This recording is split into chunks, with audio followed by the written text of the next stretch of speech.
ایک بات سنا دوں تو بالکل آپ کی تھکن اتر جائے گی. اتاروں؟ پرانے زمانے میں بندے نے کیا سفر کسی سے مشورہ لیا, بھائی میں نے سفر پہ جانا ہے تو میں کیا کروں, پیدل سفر کرنا ہے, ایسی کوئی طریقہ بتاؤ کہ بھی میں سفر آسانی سے میرا نبڑ جائے. اس نے کہا نیک لوگوں کے پاس جاتے ہیں, ان کے پاس جاؤ, ذرا کوئی سیکھو کوئی چیز ان سے. یہ بندے جب چل رہے ہیں نا تو کوئی نہ کوئی چیز پڑھ رہے ہوتے ہیں, گانا گا رہے ہوتے ہیں, یا کوئی نعت کھائیں تو وہ شعر پر قاری صاحب تو آیت پڑھ رہا ہوتا ہے. ٹھیک ہے, تو اب وہ بزرگ کے پاس گیا, بزرگ نے کہا بیٹے تم اللہ اللہ کرتے جاؤ. کیا کرو؟ اس نے کہا اچھی بات ہے. چل پڑا. گندم کا سیزن تھا, فصل بالکل پکی ہوئی تھی. وہ موسم تھی جس میں بٹیرے زیادہ ہوتے ہیں, اور جب بٹیرے زیادہ ہیں تو بٹیرے کے شکاری بھی جو ہے نا جال لے کر پہنچ جاتے ہیں. انہوں نے جال بچھایا ہوتا, یہ کہہ رہا تھا اللہ ہو اللہ ہو اللہ ہو. بول دو ذرا سب بول. پچھلوں پہ دفعہ 144 نافذ ہے, اگلے ہمت کرو. اس نے جو ساتھ جا کر اللہ ہو کیا نا, وہ جال میں جتنے بٹیرے وہ سارے اڑ گئے.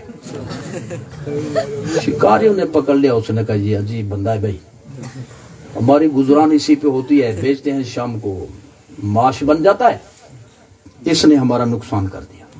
بچھا کر اس کو خوب اس کی لترشن. وہ کہ بھائی میرا قصور کیا ہے؟ قصور کیا ہے جی؟ ہو کر کے بٹیرے اڑا دیا ہمارے ساتھ. آج نہیں چھوڑیں گے تمہیں. اس نے کہا بھائی میں اس لیے نہیں کہہ رہا تھا, میں تو سفر کو آسان بنانے کے لیے کہہ رہا تھا, مجھے بزرگوں نے بتایا تھا. کہتا نہیں آپ نے ہمارا نقصان کیا, آپ کی نیت آپ کے ساتھ, لیکن ہمارا تو نقصان ہے نا. جب اس نے دیکھا کہ یہ نہیں چھوڑیں گے, اس نے کہا چلو تم بتاؤ بھائی, میں تمہاری بات مانتا ہوں, میں یہ نہیں کہتا وہ کہتا ہوں.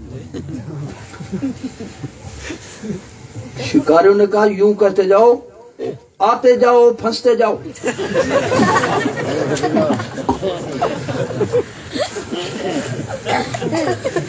آدھے مجمع تک پہنچ گئے. آتے جاؤ. اب اللہ چھوڑ دیا. اب کہتا ہے آتے جاؤ پھنستے جاؤ, آتے جاؤ پھنستے جاؤ, آتے جاؤ پھنستے جاؤ. آگے آ رہے تھے چور چوری کر کے, ان سے قریب گزرتے ہوئے کیا کہتا ہے بھائی؟ آتے جاؤ پھنستے جاؤ. انہوں نے پکڑ کر ایک مار دی. بھائی جاسوس ہے بھی, پہلے اس کی تو ملی پڑھو. جب اس نے مار کھائی تو کہتا یار میں نے تو اس کے کہنے پہ کہا تھا, تو آپ مجھے چھوڑ دیں مہربانی. چلو جیسے کہو کہ میں آپ کے کہنا مانتا ہوں, بتاؤ میں کیا کہوں. انہوں نے کہا یہ رکھ دو اور لے آؤ. کیا کرو؟ یہ رکھ دو. اب بولیے ذکر اس کا, یہ رکھو اور لے آؤ, یہ رکھو اور. آگے آ رہا تھا جنازہ. ان کے ساتھ کہتے ہیں یہ رکھو. انہوں نے کہا بھی قیامت برپا ہے ہمارے ہاں, اس بےمان کو دیکھو, خبیث بندے کو. یہ کہتا ہے یہ رکھ دو اور لے آؤ. اس کو دکھ نہ انا للہ پڑھتے نا, افسوس کرتا ہے. انہوں نے بھی جنازہ رکھنا, چل پہلے اس کی خدمت کرتے ہیں, جنازہ بعد میں پڑھیں. وہ خوب لتریشن کی, مرنے کی مار دی. تو ان سے کہنے لگا چلو تم بتاؤ. انہوں نے کہا یوں کہو اللہ کرے ایسا کسی کے ساتھ نہ ہو. بولو. اب کہتے اللہ کرے ایسا کسی کے ساتھ نہ ہو. اللہ کرے. آگے آ رہا تھا دلہا. ان سے کہتے اللہ کرے ایسا. انہوں نے کہا بھی یہ تویز کرنے والوں نہ پکڑو. انہوں نے بھی مار دے دی. اب وہ ڈر گیا. اس نے کہا بھی میں اگر ان سے کوئی پوچھتا ہوں نا, آگے کی بس اس نے برداشت کی, مار کھا لی. شام کو پہنچا ماسی کے گھر, نہ کھانا کھائے نہ پانی پیے. تو وہ تو ہڈیاں تو ٹوٹی ہوئی تھی, تو پاسا بدلے تو کہے دھاڑ ہوئی. ماسی کے بیٹا کیا بات ہے؟ بات نہ پوچھو. جب اس نے قصہ سنا ہے, اس نے کہا کہ بھی ہر ایک کی کیوں سنی تھی, ہمت کرو. پہلے کی بات کو پلے باندھتا پہلی سیڑھی مشکل ہوتی ہے، آگے آسانی ہوتی۔ تو مسئلہ کہ اہل سنت میں تھوڑی سی غریبی ہے، تھوڑی سی مشکلات ہوں گی، لیکن آگے بیڑے پار ہیں۔ تو اس لیے میں نے مثال نہیں سنائی، آپ کو جگا کر آپ کی طرف بات منتقل کی ہے۔ ہر پاسے نہ جاؤ، نبی کی ایسی غلامی اختیار کرو، غوث اعظم کے ایسے نوکر بن جاؤ کہ ادھر ادھر جانے کی خواہش ہی نہ ہو۔ تو لہذا یہ وعدہ کرو سنی رہو گے، سنی جیو گے۔ میں یہ نہ بیان کرتا نا، ہاتھ نہ کھڑا کرتے ہو، آپ دیکھیں سارے یوں کر رہے ہیں۔ اب یہ بھی یقین ہو گیا نا کہ تقریر ختم ہو رہی ہے، چلیے اوپر اٹھے سلام پڑے گا۔